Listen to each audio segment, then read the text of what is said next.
What do you think the chances are that Manny has become petty in a positive way, meaning will he be ultra motivated for being ranked number 122 of 130? I hope Manny Diaz is not looking at some coaching rankings from some He does. site. No, they do. They do. I mean, you can't quote things that are written on blogs and other websites of, other outlets and things like that. You cannot quote these recruiting stats all correctly, by the way, and then say, oh, we don't care about what anybody says outside the building. You can't have it both ways. You can't know what we're saying in the blog world. You can't know what they're saying in the recruiting world. And you cannot, maybe you're talking to, your beat writers a little bit more and everything, but you cannot know what everybody's saying and then say that you're not listening to what or reading what everybody else is putting out there. You cannot have it both ways. So yeah, he has to know. He knows that last year was not good enough. And I don't think it would have taken a ranking of, on the Athletic or wherever to put him as 120th or 122nd out of 130 Division I head coaches. I don't think it would take that for him to want to do better. He lost those games. He was there for it. And then he got chewed out and he had to sit there and answer those questions like he should have for being the coach on whose watch we lost to FIU for the first time ever and lost to Duke in consecutive years for the first time ever. He had to own that. And was it better that he beat Florida State? Yes. You still lost to Florida. It was a tough game. Things didn't necessarily go your way. Gave up 10 sacks. Could have won that game, but you gave it away. That's tough. Okay. But I don't want to be moral victory guy, but that was the most competitive loss of the year.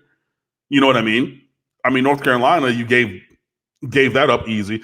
Georgia Tech, that was atrocious. But he had to sit there and answer all those questions. I don't think it took a ranking after the year for him to know, hey, things got to go the other way. Again, the report that Dan Enos was leaving came out before the bowl game, like the day of the bowl game, hours before. So that means that he already knew and had communicated that. Yeah, he's going to sit there and say, well, we'll evaluate everything after the game and no decision's been made, blah, blah, blah, blah. Everybody knows that the decision had been made the day of. It was probably like a week or maybe two. There were people who were whispering that. There were people who were posting that on message boards. I don't necessarily believe everybody who posts on a message board. However, if you have multiple people in multiple places saying the same thing, if there's that much smoke, there has to be some fire. So yeah, he should be petty because you got to win. You know what I mean? You gotta want to be better. You have to evaluate the process if the result is not proper. The results were not proper, and you can tell that he already evaluated the process. Why? Because he got rid of the offensive coordinator and offensive line coach. You got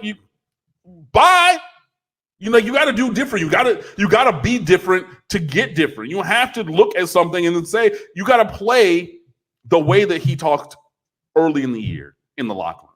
You got to get your team to play like that. And that is the challenge of coaching and teaching. There were some years when I was a choir director and my choir was not the most talented, but golly, we sang our asses off. And there were other years when we were really talented and we sang our asses off. And there were other years when we were really talented and they didn't give a shit and we didn't do anything well. So then they're like, oh, well, we didn't make it to states this year. We didn't do whatever and blah, blah, blah. Because y'all didn't care, but I'm giving everything from me. But then I got to look back at myself and say, if I'm not motivating them the right way, if I'm not instructing, teaching everything the right way, getting them to do the things that they can do the best, then it's going to reflect poorly on me because our performance is not going to be proper. That's where Manny Diaz is right now. He knows. He's been around football. And I know that everyone will say, oh, he started at ESPN as a video intern and he went, I don't care. He's been around football for so long and he's done this even as a defensive coordinator. Look, he got fired at Texas. He was here. He was there. He did all these position coach things. You think that he doesn't know that what happened last year was good enough? So I don't care if you are petty. I don't care if you are pious like Mark Richt. All I care about is the job gets done. And to me, it seems like Manny Diaz is trying to make moves to get that job to be done. And let's understand that these are rankings that are released by College Football News. I did a video in response to those rankings at this point last year. And what needed to be clarified for me after I read the fine print, because I was thinking, how is this guy the 10th best coach in the country? And last year he was the 92nd best coach in the country, or vice versa.